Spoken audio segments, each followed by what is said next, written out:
yo tuna nga na ke wapi nga tuna ka yo ke wapi mikolo na voyager belé na voyager belé na kopenda pe na kanama kana na kati nana droit na zo mukada na ngapo na vana na ndako na ko makoko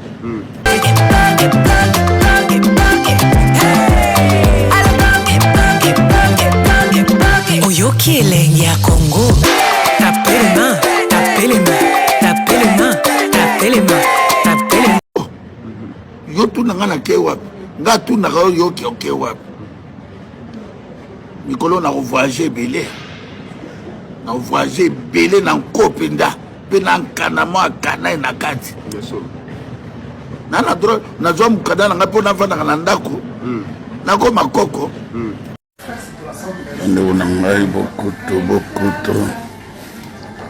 après pour terminer à déjeuner merci Seigneur ma vacances ça nangande bogarbo mandaka pas de ride wayambo yope mobile ka kitoko boite ozana sukoli nzoto tena la muki na brosser et puis na kei petit déjeuner na sisi comme ça petit déjeuner qu'on a zozonga na chambre et puis c'est ça la mission de service boketu wayambo suka na boga ezani boketu wayambo ozo inanga ozo l'exalaire pamba ngano towela mwasi tala iluminanga pena na kowela no mwasi ube na iba mbongo nao yo tala ba petit ba kolisen pa bango so botamelo mabe ya ngani nga nzamba zo salanga toujours bogar nzamba linga ngai kolo mokila linga ngai nana bezo yo linga ngai te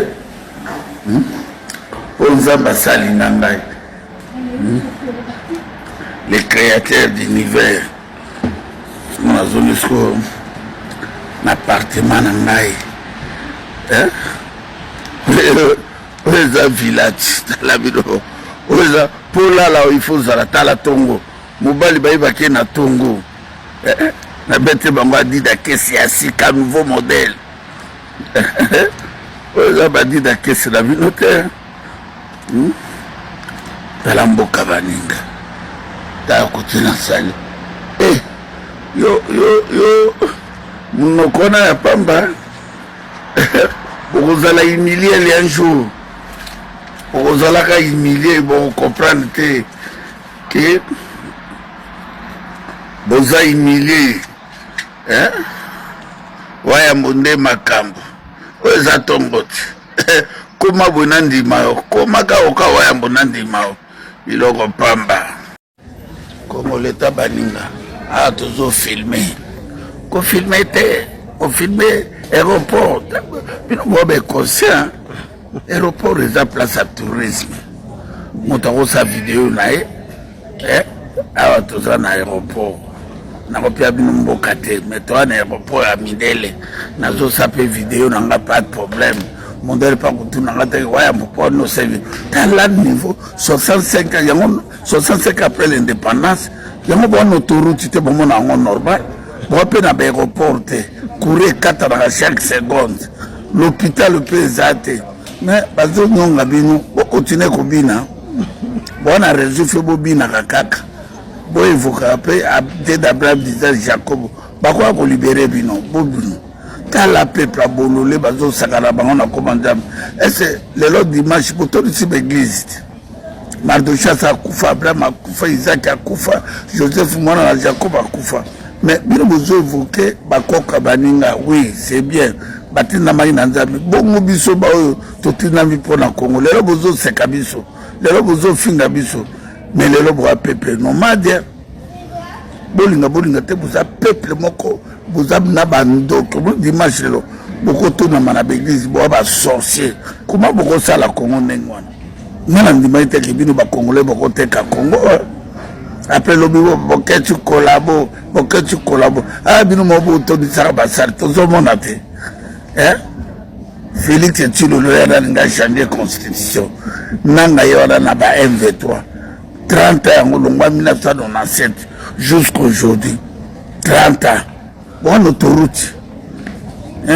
Mobutu atike bino barrage ya ingame bon na courant te me ba foot sa bino courant bon na mai te me ba foot sa bino mai tala niveau ya peuple a bololé na se ya moyi bo se kaka tango na zo ba bo se kaka mais yebango ke obotamaki inaperçu okufa inaperçu lelo Congo komi ya ba chinois ya ba indien ya ba libanais ya ba pakistanais ba étranger ba komi ba milliardaire bino botikali ka masanga na discussion musicien ba betaki musicien mutalobaki mongoloni ba kolobela yo na tulo etula oyo mongoloni ba kolobela yo tala zoba ya peuple bo trahir indépendance na bino bo trahir révolution le 4 janvier 1959 où tout papa Kimbangu a salaki a koufi na prison pendant 30 ans Lumumba a koufi pour la bino Kasavubu a koufi pour la bino Mobutu a koufi pour la bino le lobo ebi la père fondateur à Mabilité. Merci beaucoup, bon continuer.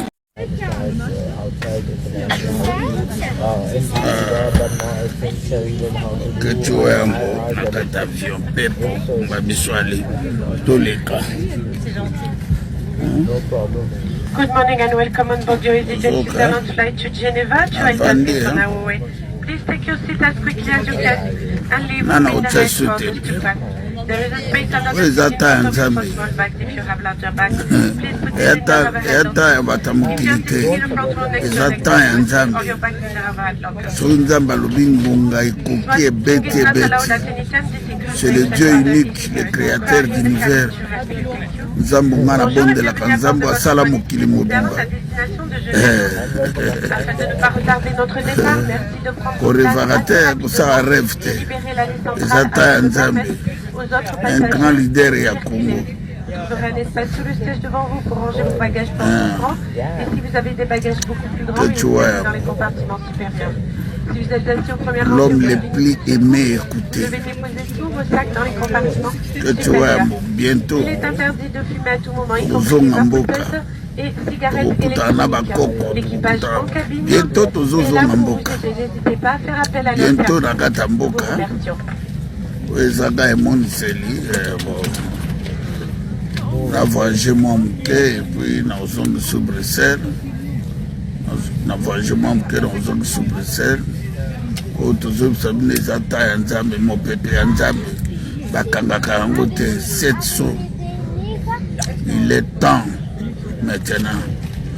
Les Congolais, les Aïros, au blague merci na. Baino sobalinga kangai na ngonga oyo bomoni bino moko to na kati ya avion ya mindele EasyJet nde makambo toza na Zaventem to na kati ya Zaventem aéroport international ya Royaume de Belgique okechwa bona kati avion yo siko boboya ngayo nani po nzamba sapambola Nzamba Linga. Vous allez distraire, vous allez distraire. Vous allez se distraire pour rien. Vous allez mieux comprendre. Vous allez distraire. Bientôt na Congo, bientôt na Mboka. Vous voulez qu'on a grande épreuve. Zambia va confondre bientôt na Congo. Merci na bainyoso balingaka ngai na obayina ngai nzamba makambo balobi ya ba dialogue na ba set kikunu wana tourna okokate Félix mon frère petit à petit oiseau fait sonner ba venin ezokoya kokoya akokate pourquoi set kikunu na banga kité bangi te yi bango chila mais bakanga eti ata bakangi lobi ba ofule kaka akobima na kaka po azana bato bazana ye ba makasi na balobi libanda ngoja betika soki iner batiti balobi kende petit kende ko ma geri eta obangani moto asa kufa akobanga kopola lelo ngai boketu na kobanga ni na kobanga eloko te yo na bino ke Seth Kikuni aza guerrier petit moko respect na ninga mingi lek moko respect a guerrier azongi to na besoin ya ba force de progrès o Félix alo moko la Félix ajo Félix akomi nango wana ajo nga na komi nango mbemba Fayulu Mozito bananga totikali na combien bajo biso to komi nango wana totikali na combien pour to vivre. Il fait topper sa Congo chance. Voilà. Félix atika ba aventure. Voilà. Atika ba aventure, bato ba vana, ba boma ba histoire minduki, to vana na table, ba armée à étranger, ce que za na kata Congo, ezonga zonga na ba pays na bango, to tonga Congo na biso, to tikela lobby Congo, bana na biso. Bi Congo nga na osalelo ya politique. Makamonga na lobakeza ya politique, olanda nga quand même. Olanda kayo. Ennemi na nga lelo za peuple congolais. Ouais. Pour comprendre. Pas comprendre. Dans comment interpeller le peuple congolais, nous avons besoin, il y a que pour nous, il fait un avantage, nous avons Congo, nous avons Swahili, nous avons besoin unité. Unité. Congo, nous avons unité. Oh, nous avons père fondateur de Mboka, père indépendance, tekela ki biso mabele mobimba. Tozongisa mabele na biso mobimba. Toboyi makambo ya bangala. Toboyi makababa Swahili, toboyi makababa Congo, toboyi makababa Luba, tolingi Congo. L'opposant Seth Kikuni a été interpellé à l'aéroport. Arrivé ce samedi à Kinshasa par le vol régulier de Kenya Airways, l'opposant Seth Kikuni a vu son passeport confisqué par la DGM avant d'être interpellé par les agents se réclamant de l'ANR et de la DEMIAP qui l'ont amené vers une destination inconnue, dit-il. D'autres collaborateurs sur place à l'aéroport pour l'accueillir ont déclaré avoir perdu toute trace ou contact avec lui. Bon, moi je pense que c'était prévisible. Si ça s'affirme, c'était prévisible. Mais déjà, avoir l'information venir de Stanis Boujakera, on peut vraiment y accorder une crédibilité. Mais moi, je trouve que le gouvernement peut-être est tombé dans les pièges. Oui. Et vous allez peut-être comprendre par la suite. C'est un piège. Il ne devrait pas l'arrêter.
Tata Nzambe merci batela biso eloko tolelela kiyo olakisi biso ki basine d'etat nyonso eza normal tozo senga ka liwa ya Félix akende ka nenga akenda wana do tona besoin na mboka wana te Tata Nzambe boma sisa libota wana libota ya kombo ya Tshisekedi fait disparaître obi na ba vidéo moko buna salaka On va prier.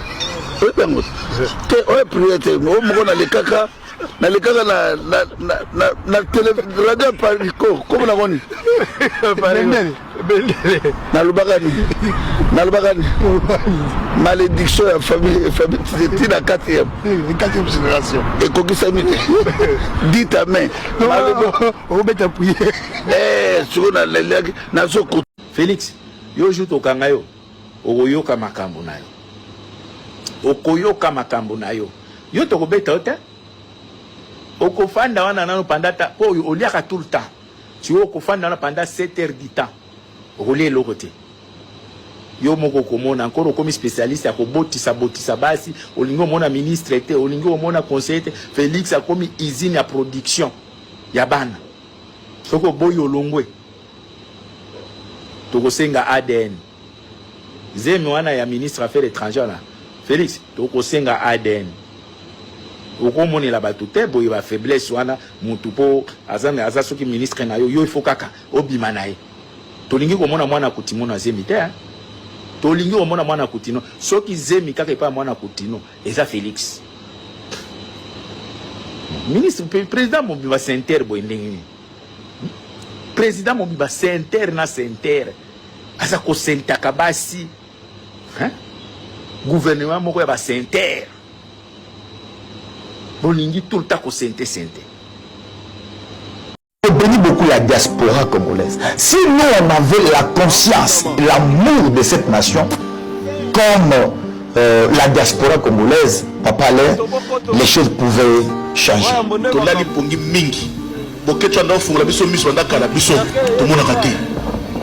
Moi aujourd'hui je lui donne raison.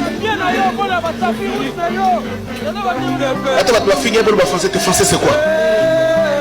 Les gens qui nous combattent là-bas, ils nous combattent en français.